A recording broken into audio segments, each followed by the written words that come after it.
Good evening, friends. My name is Vijay Sanjay. Today's date is 20th of April 2020. Today we are going to discuss about the sorting techniques.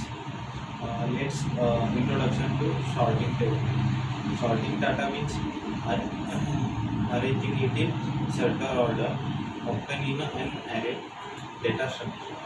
Common ones being sorting numbers from least to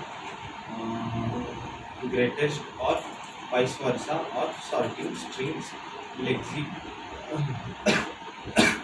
lexi or lexicography.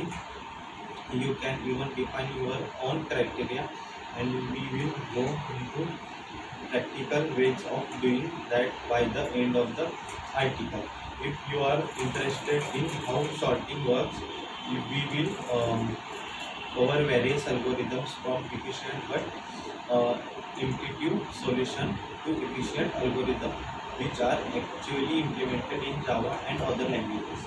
There are various sorting algorithms, and there are not are equally efficient. We will be analyzing their time complexity in order of compared to the and see which ones perform the best. The list of algorithms we will learn here is by number of no means exhaustive, but we have compiled some of the most common and most efficient ones to help you get started.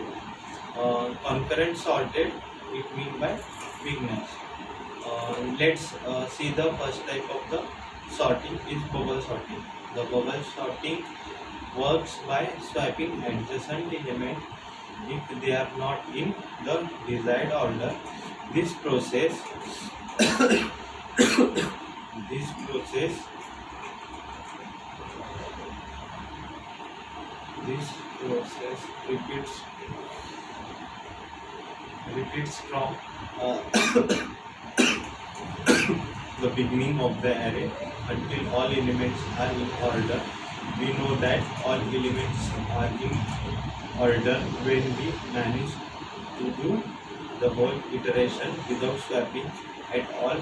Then all elements are compared where in desired order with their adjacent element, and by extension the whole array, because at least one swap occurred during the first pass. There were actually three. We need to go through the whole array again and repeat the same process. By repeating this process until no more swaps are made, we will have a sorted array. The reason this algorithm is called a bubble sort, it because the number of kind of bubble up to the surface. If you go through uh, the next sorting type is a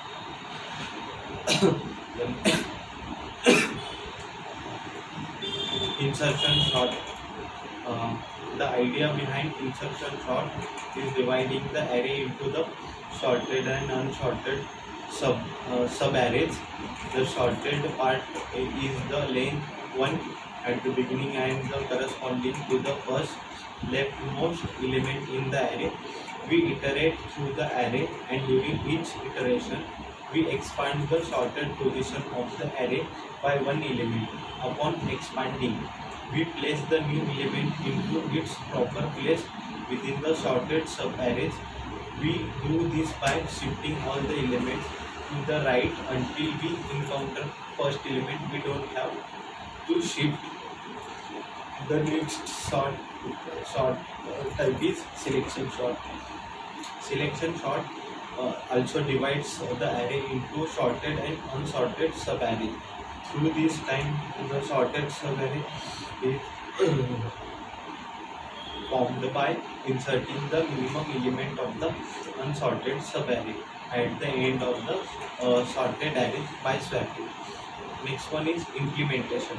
In each iteration, we assume that the first unsorted element is the minimum. Iterate through the rest to see if there is a smaller element. Once we find the current minimum of the unsorted part of the array, we swap it with the first element and consider it part of the sorted array. So we stop here today. We will discuss with another topic on tomorrow. Thank you.